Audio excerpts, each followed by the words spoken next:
लोकसभा चुनाव का प्रचार इस वक्त चरम पर है। सभी पार्टियां चुनाव प्रचार में जुटी हैं और प्रचार के शोर में जुबानी जंग भी जारी है। कांग्रेस नेता एक के बाद एक विवादित बयान दे रहे हैं। पहले कांग्रेस नेता सुप्रिया सुलेत और अब रणदीप सुरजेवाला। कांग्रेस के वरिष्ठ नेता रणदीप सिंह सुरजेवाला ने बीजेपी सांसद और मथुरा से लोकसभा उम्मीदवार हेमा मालिनी पर कंट्रोवर्शियल स्टेटमेंट दिया है, जिसके बाद बीजेपी कांग्रेस पर हमलावर है। कांग्रेस के राष्ट्रीय महासचिव रणदीप सिंह सुरजेवाला अपनी इसी विवादित टिप्पणी को लेकर चौतरफा घिर गए हैं। उनकी इस टिप्पणी पर सियासत तेज हो गई है और अब सुरजेवाला ने ट्विटर के माध्यम से अपनी टिप्पणी पर सफाई दी। लेकिन क्या कांग्रेस नेताओं की एक के बाद एक विवादित टिप्पणी सोची समझी साजिश है या एक चुनावी स्टंट? आज इसी मुद्दे पर चर्चा होगी, जिसमें हमारे साथ कई नेता मौजूद रहेंगे। लेकिन उससे पहले सुरजेवाला के इस बयान के बाद में किस तरीके से बीजेपी ने मोर्चा खोल दिया है, पक्ष विपक्ष में किस तरह की बयानबाजी आई है, देख लीजिए। एमएलए एमपी क्यों बनाते हैं? ताकि वो हमारी आवाज उठा सके, हमारी बात मनवाए, इसीलिए बनाते होंगे। कोई उनका काम है कहना है ना, विपक्ष है तो थोड़ी अच्छा बोलेंगे मेरे लिए, वो तो खराब ही बोलेंगे। तो ठीक है, उसको हमें काउंटर अटैक करना जरूरी होता है। लेकिन सब प्यार से सब कुछ बहुत कुछ अच्छा हो रहा है मेरे साथ। मेरे साथ सब दे रहे हैं। मोदी जी का साथ है, उनका मार्गदर्शन है, योगी जी का नेतृत्व है, तभी सारा काम कर पा रही है। आपने कांग्रेस के वरिष्ठ नेता रणदीप सुरजेवाला जी का भी वह बयान सुना होगा, जिसमें वो हमारी पार्टी की वरिष्ठ सांसद हेमा मालिनी जी के लिए किस प्रकार के आपत्तिजनक, अशोभनीय और अभद्र शब्द का प्रयोग कर रहे हैं, जिसे किसी औपचारिक मंच से बोलना भी संभव नहीं है। यह भारत की राजनीति में कांग्रेस पार्टी के द्वारा महिलाओं के प्रति अवमानना की एक नई निम्नता है। नारी शक्ति का अपमान, यही कांग्रेस पार्टी की पहचान। और अब एक नहीं, दो नहीं, कई कांग्रेस के नेता हैं जो बार बार महिला शक्ति, नारी शक्ति का अपमान कर रहे हैं। लेटेस्ट रणदीप सुरजेवाला है, जो राहुल गांधी, प्रियंका वाड्रा के करीबी है, जो अभद्र टिप्पणी जो उन्होंने की है हेमा मालिनी जी को लेकर, वो दोहराई भी नहीं जा सकती। ऐसी टिप्पणी ये दिखाती है कि किस प्रकार से कांग्रेस पार्टी की महिला विरोधी सोच है। देखिए, एक बड़ा सवाल इस वक्त यह है कि चुनावी दौर में जहां महिलाओं का वोट बैंक कितना इंपॉर्टेंट है, उस लिहाज से भी अगर देखा जाए तो कांग्रेस ऐसी गलती कैसे कर रही है बार बार। पहले कंगना रनौत को लेकर सुप्रिया सुलेत का ट्वीट, जिसको उन्होंने बताया कि यह उनके द्वारा नहीं किया गया और बताया गया कि उनका जो अकाउंट है वह कई लोग हैंडल करते हैं और यह उनके द्वारा नहीं किया गया। अब रणदीप सुरजेवाला भी इस पूरे मामले को लेकर सफाई देते नजर आते हैं और बीजेपी के ऊपर हमला बोलते हुए ये कहते हुए नजर आते हैं कि यह टीम है बीजेपी की आईटी सेल, जिनका काम है हर बयान को तोड़ मरोड़ कर पेश करना। मैंने तो यह कहा था, वो आधी बात को फिर पूरा करते हैं कि मेरी आगे की बात में मैंने यह भी जिक्र किया था कि वो हमारे धर्मेंद्र जी से ब्याह रखी हैं, बहू है हमारी। लेकिन बीजेपी ने मोर्चा खोल दिया है और बीजेपी कह रही है कि यह बताता है कि कांग्रेस कितना सम्मान करती है महिलाओं का, या कांग्रेस के नेताओं की सोच क्या है महिलाओं के प्रति।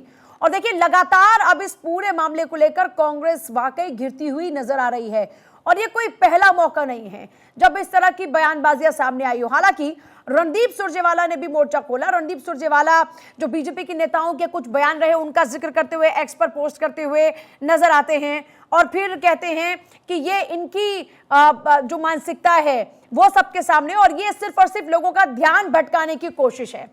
मेरे साथ में इस वक्त चर्चा के लिए कुछ खास मेहमान हैं। अवधेश उपाध्याय हैं, नेता बीजेपी, और प्रियंका पासवान, नेता कांग्रेस, जल्दी हमारे साथ में होंगी। सलमा फ्रांसिस हमारे साथ में, वुमेन एक्टिविस्ट। सभी का एक बार स्वागत है और शुरुआत अवधेश उपाध्याय आपके साथ में करते हुए। अवधेश उपाध्याय जी, रणदीप सुरजेवाला ने एक्स पर एक पोस्ट किया है अपनी तमाम आलोचनाओं के बाद और बीजेपी नेताओं के बयान का जिक्र करते हुए लिख रहे हैं कि बीजेपी की मानसिकता क्या है, इन बयानों के जरिए वो जवाब दें।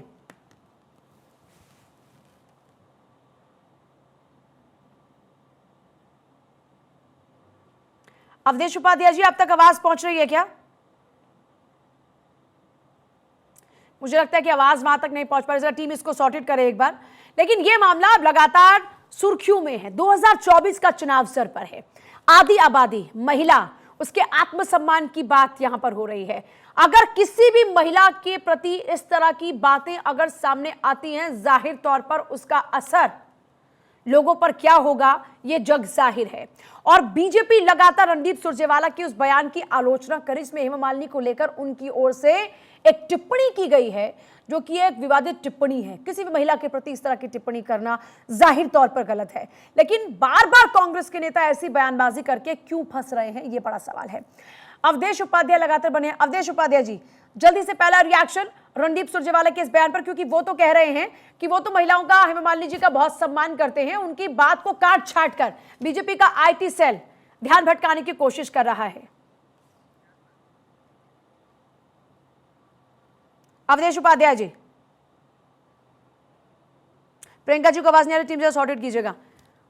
अवधेश जी, आपको सुनाई दे रहा है इस बार? जिस तरह से कांग्रेस के नेता, देखिए जिस तरह से कांग्रेस के जो वरिष्ठ नेता है रणदीप सुरजेवाला जी, आवाज आ रही है मेरी? जी आपको? जी जी, सुन पा रही हूं मैं आपको। मेरी आवाज आप तक आ रही है? जी, ठीक प्रकार से आ रही है आपकी आवाज, बहुत ही बेहतर तरीके से सुन पा रही हूं मैं आपको।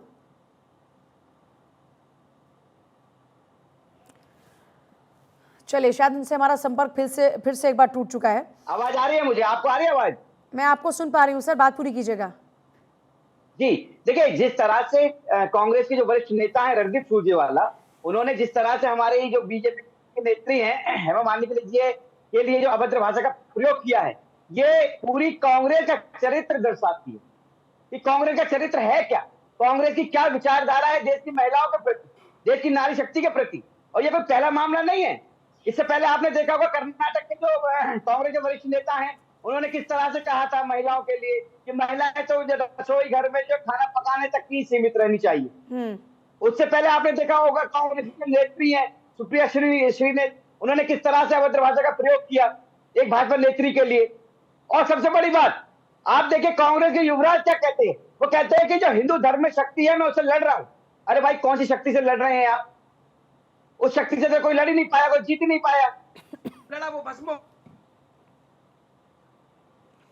चलिए, आपके पास मैं लौटूं, लेकिन इस बीच देखिए रिएक्शंस लगातार आ रहे हैं। कंगना रनौत इस पूरे मामले को लेकर कांग्रेस को टारगेट करती हुई नजर आती हैं और वो कहती हैं कि ये तो मोहब्बत की दुकान की बात करते थे, ये मोहब्बत की दुकान कहाँ है, ये तो नफरत की दुकान है। और इस तरीके से देखिए महिलाओं के प्रति गिरी हुई सोच रखने वाले कांग्रेस के नेता पर हमला बोलती हुई कंगना रनौत नजर आ रही हैं। इससे पहले सुप्रिया श्रीनेत का वो ट्वीट जो कि लगातार सुर्खियों में रहा था, जरा मामले को समझ लीजिए एक बार। कांग्रेस नेता की एक विवादित टिप्पणी है, वो दरअसल कैथल में एक चुनावी जनसभा को संबोधित कर रहे थे और इसी दौरान में उनकी ओर से बातों बातों में यह बात कही गई जो जाहिर तौर पर किसी की भी महिला के सम्मान को ठेस पहुंचाने वाली है। हेमा मालिनी को लेकर यह टिप्पणी की गई थी। कांग्रेस की जो इस वक्त नेता हमारे साथ में वो जुड़ गए हैं, प्रियंका पासवान जी, रणदीप सुरजेवाला के इस बयान को आप सही मानती हैं क्या?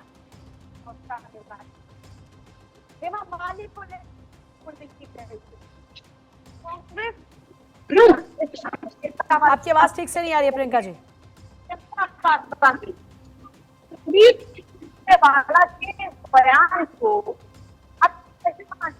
मैं नहीं सुन पा रही, जरा टीम जरा इसको सॉर्टेड कीजिए, क्या परेशानी है बार बार।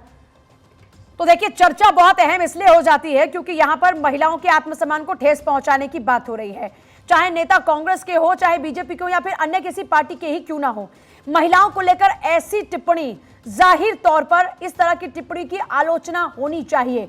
आप अगर अपनी बात को रख रहे हैं और जनता के समक्ष रख रहे हैं तो आपकी बात की एक मर्यादा होनी चाहिए, लेकिन आपकी बातों में वो मर्यादा अगर नजर नहीं आती है तो इस पर आप बचने की बजाय अगर माफी मांगते हैं तो ज्यादा बेहतर होता है। रणदीप सुरजेवाला के बयान को लेकर हो रही है। प्रियंका पासवान लगातार हमारे साथ में नेता कांग्रेस हैं और अवधेश उपाध्याय नेता बीजेपी।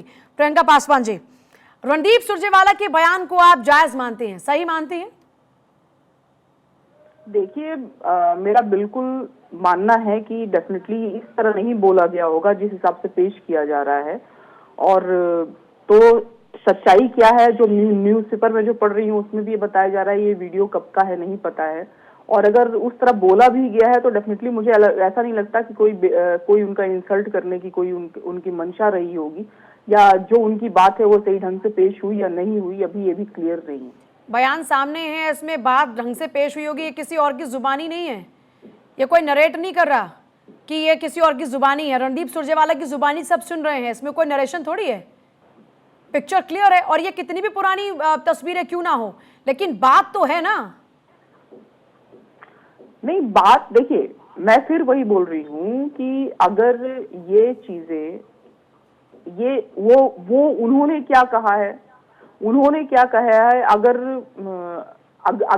अगर वो चीज वो सही ढंग से हो सकता है कि अपना बयान जो उन्होंने रखा है वो चीज हम सही चीज हम नहीं समझ पा रहे हो, या हम नहीं उसको सही ढंग से ले पा रहे तो हो। आपके नेता है, मुझे लगता है कि आप बेहतर तरीके से समझ पाएंगी, आप तो समझ पाई होंगी ना, आपके नेता हैं, तो जरा बताइए कि इसका क्या मतलब हो सकता है।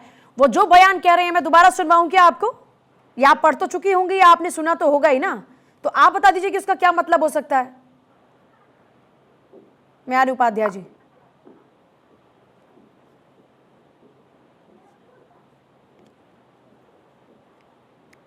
सुनवाऊं क्या प्रियंका पासवान जी? जी देखिए, मैं मानती हूँ कि कोई मंशा उनकी ऐसी नहीं रही होगी।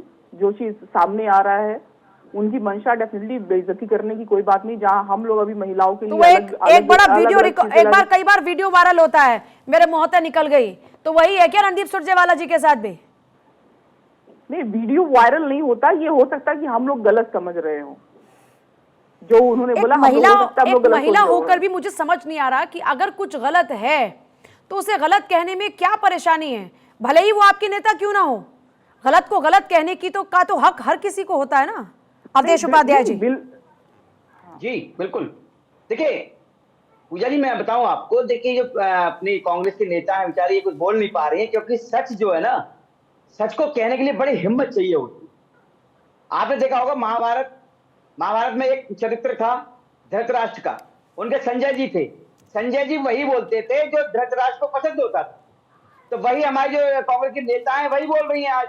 अब एक बात देखिए, ये तो हेमा मालिनी जी का अपमान किया इन्होंने। इससे पहले इनकी जो कांग्रेस की नेत्री है सुप्रिया सुले, उन्होंने क्या कहा कि मंडी में क्या भाव चल रहा है भाजपा नेत्री के लिए। उससे पहले राहुल गांधी जी ने क्या कहा था कि मैं हिंदू धर्म में जो शक्ति शब्द है उससे लड़ रहा हूं। शक्ति शब्द किसे कहते हैं? अब पूजा होने वाली है अभी शक्ति का। आप देखिए, बातों को तोड़िए मरोड़िए नहीं। हिंदू शब्द में कांग्रेस के नेता बार बार हमारे देश में नारी शक्ति का अपमान, बातों को देखिए तोड़िए मरोड़िए नहीं, सही ढंग से जो बात कही गई है वही चीज समझना चाहिए, वही चीज सोचना चाहिए। जो कहा गया है वही चीज समझिए। शक्ति आपके भी नेता हैं पश्चिम बंगाल में जिन्होंने ममता बनर्जी पर टिप्पणी की थी, चुनाव आयोग ने उनसे भी जवाब मांगा है। तो ऐसा नहीं है कि इकलौते कांग्रेस के ही नेता हैं, आपके भी नेता हैं उपाध्याय जी। कड़वा कड़वा थू थू और मीठा मीठा गप गप आपके लिए भी नहीं होगा। नहीं पूजा जी बिल्कुल सही कह रहे हैं। देखिए कोई भी यदि महिलाओं का बहन बेटी का अपमान करता है उसको सजा उसकी मिलनी चाहिए, लेकिन ये है कि उसको बचाव करना ये गलत बात है। जैसे प्रियंका पासवान जी बात नहीं कर पा रही है, जवाब नहीं दे पा रही है। कोई बचाव मैं नहीं कर रही हूँ, कोई बचाव मैं नहीं कर रही हूँ। अगर जो गलत है वो गलत है, जो गलत है वो गलत है। लेकिन आप कह रहे हैं कि रणदीप सुरजेवाला का ये बयान गलत है, उनको ऐसा नहीं बोलना चाहिए था। और तो आप ये कह रही हैं क्या महिलाओं के लिए और महिलाओं के टाइम में जितना ज्यादा महिलाओं, तो प्रियंका जी आप ये कह रही हैं कि उनका ये बयान गलत था, रणदीप सुरजेवाला को ऐसा बयान नहीं देना चाहिए, चाहे वो मजाक में कहा गया हो, चाहे उसके आगे की लाइन कुछ भी हो, चाहे पीछे की लाइन कुछ भी हो। नहीं देखिए, चाहे उनका मकसद कुछ भी रहा हो। मैं सिर्फ यही बोल रही हूँ कि हो सकता है जो हम लोग समझ रहे हो वो चीज उन्होंने नहीं बोली हो। मैं तब तक सलमा फ्रांसिस जी के पास जा रही हूँ, आप सोच लीजिए कि उनके कहने का मतलब क्या है, और ना समझ में आ रहा तो फोन लगा के पूछ लीजिए, हो सकता है कि वो मतलब समझा दे, क्योंकि जनता जानना चाह रही है कि इसका और क्या मतलब हो सकता है। सलमा फ्रांसिस जी, चाहे नेता किसी भी पार्टी का क्यों ना हो, महिलाओं के प्रति इससे यह नजर आता है कि लोगों का जो सोचने का नजरिया है वो आज तक बदला नहीं है। और ये वो लोग हैं जो पढ़े लिखे लोग हैं, जिनकी जुबान से अंग्रेजी ऐसे फर्राटेदार तरीके से निकलती है, लेकिन सोच आज तक वही है। देखिए, मैं एक बात कहना चाहूंगी कि एक कहावत है ना, वो एक स्लोगन है, रघुकुल रीत सदा चली आई, प्राण जाए पर वचन न जाई। ये क्या करते हैं ना कि महिलाओं के ऊपर जो इस तरह का तंज जो कसते हैं, ये सोचते हैं कि इससे हम नारी शक्ति का अपमान करते हैं। मैं कहती हूँ, मैं इसे पॉजिटिव वे में लेती हूँ और मैं कहती हूँ ये अपमान नहीं है, ये किसी भी महिला का अपमान नहीं है, नारी शक्ति का अपमान नहीं है। ये महिलाओं की वो ताकत है जो हर व्यक्ति, हर आदमी महिलाओं को तंज कस के अपने वोट बैंक की गिनती को बढ़ाने की कोशिश करता है, लेकिन वो ये भूल जाता है कि जिस नारी का वो अपमान कर रहा है वही नारी सबसे आगे आने वाली है। तो आज इनके पास कोई मुद्दा ही नहीं है। देश की क्या दुर्गति हो रखी है, क्या क्या हमारे समाज में हो रखा है, युवाओं को क्या हो रखा है, महिलाओं को मणिपुर में देख लीजिए आप। ना केवल मैं बात कर रही हूँ उस चीज की कि उपाध्याय जी क्या जवाब है इसका? देखिए पूजा जी जो अपनी वुमेन एक्टिविस्ट है, इन्होंने जो अपनी कहावत सुनाई थी कि रघुकुल रीत सदा चली आई, प्राण जाए पर वचन न जाए, ये गलत जगह गलत स्थान पे इन्होंने यूज किया है। वो किस लिए कही गई थी और ये जो